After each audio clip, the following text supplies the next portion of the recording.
Bismillahirrahmanirrahim. Assalamualaikum warahmatullahi wabarakatuh. Alhamdulillah, alhamdulillahi rabbil alamin. Wassalatu wassalamu ala asrafil anbiya'i wal mursalin, sayyidina wa maulana Muhammadin wa ala alihi wa sahbihi ajma'in. Amma ba'du.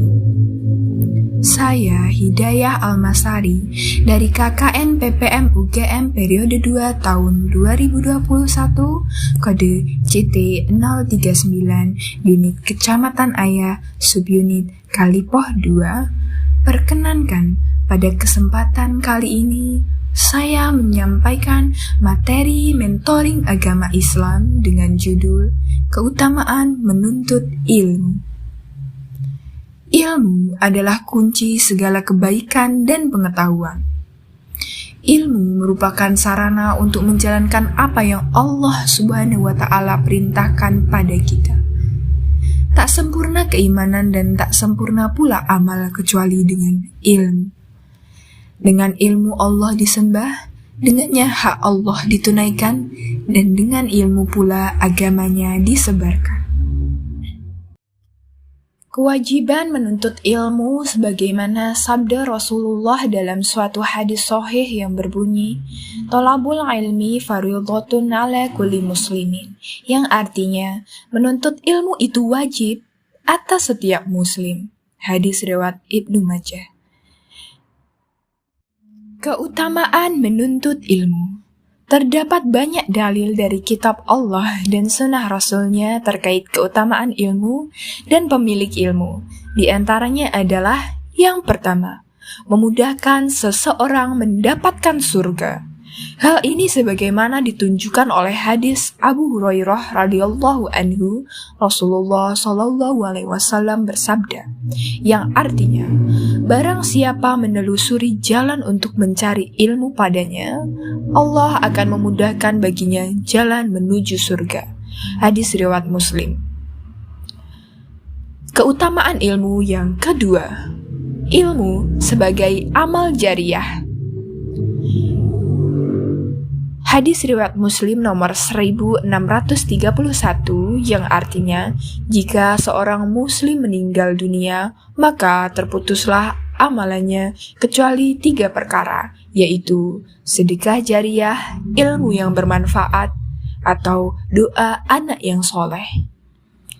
Keutamaan ilmu yang ketiga, akan diangkat derajatnya oleh Allah. Pada Quran surat Al-Mujadilah ayat 11, yang artinya, niscaya Allah akan meninggikan orang-orang yang beriman di antaramu dan orang-orang yang diberi ilmu pengetahuan beberapa derajat. Keutamaan ilmu yang keempat, orang berilmu adalah orang yang paling takut dengan Allah.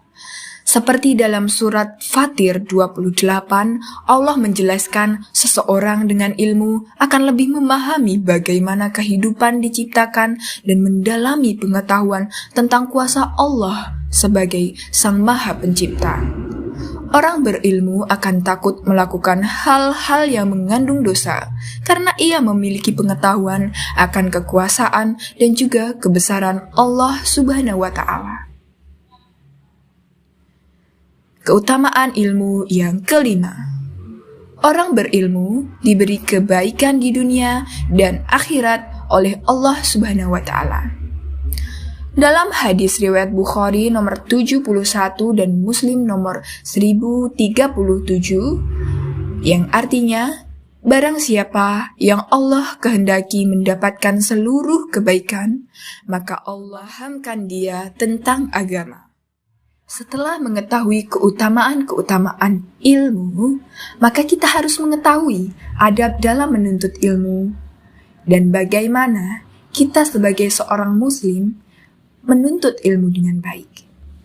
Selain memiliki beberapa keutamaan dalam menuntut ilmu, dalam Islam juga diajarkan bagaimana adab seseorang saat menuntut ilmu agar ilmu yang sedang ia pelajari dapat membawa banyak berkah bagi kehidupan.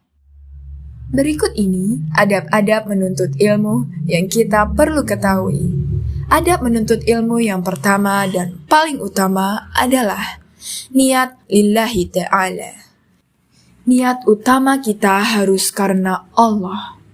Seperti firman Allah dalam surat Al-Bayyinah ayat 5 yang artinya, padahal mereka tidak disuruh kecuali supaya menyembah Allah dengan memurnikan ketaatan kepadanya dalam menjalankan agama yang lurus, dan supaya mereka mendirikan sholat dan menunaikan zakat, dan yang demikian itulah agama yang lurus. Adab dalam menuntut ilmu yang kedua adalah selalu berdoa saat menuntut ilmu. Seperti Nabi Muhammad SAW yang selalu berdoa dalam menuntut ilmu sebagai berikut, yang artinya, "Ya Allah, berilah manfaat atas apa yang Engkau ajarkan kepadaku. Ajarilah aku hal-hal yang bermanfaat bagiku, dan tambahilah aku ilmu." Adab menuntut ilmu yang ketiga adalah bersungguh-sungguh dalam menuntut ilmu. Ketika menuntut ilmu, hendaknya kita bersungguh-sungguh dan selalu antusias untuk mendapatkan ilmu yang bermanfaat. Tuntutlah ilmu seolah-olah tidak pernah kenyang dalam ilmu yang didapatkan.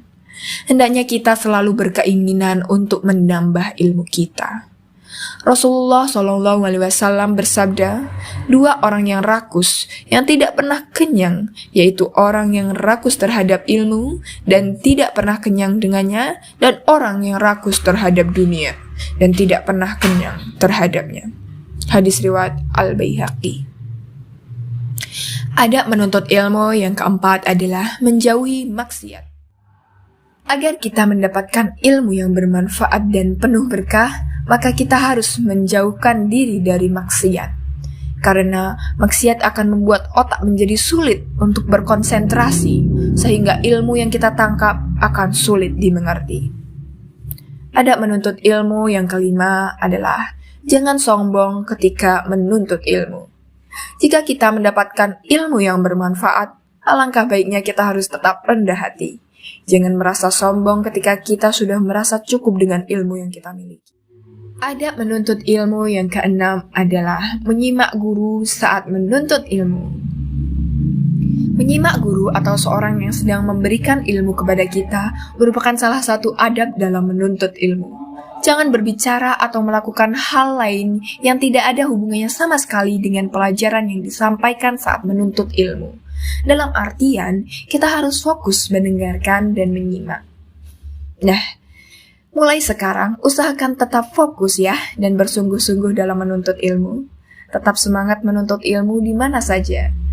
Tak hanya di bangku sekolah atau di bangku perkuliahan saja, namun juga harus diiringi dengan menuntut ilmu agama sebagai bekal kita hidup di akhirat nanti. Demikian mentoring agama Islam yang dapat saya sampaikan dalam kesempatan ini. Semoga dapat bermanfaat bagi kita semua dan dapat kita aplikasikan dalam kehidupan sehari-hari. Lebih dan kurangnya mohon dimaaf. Wassalamualaikum warahmatullahi wabarakatuh.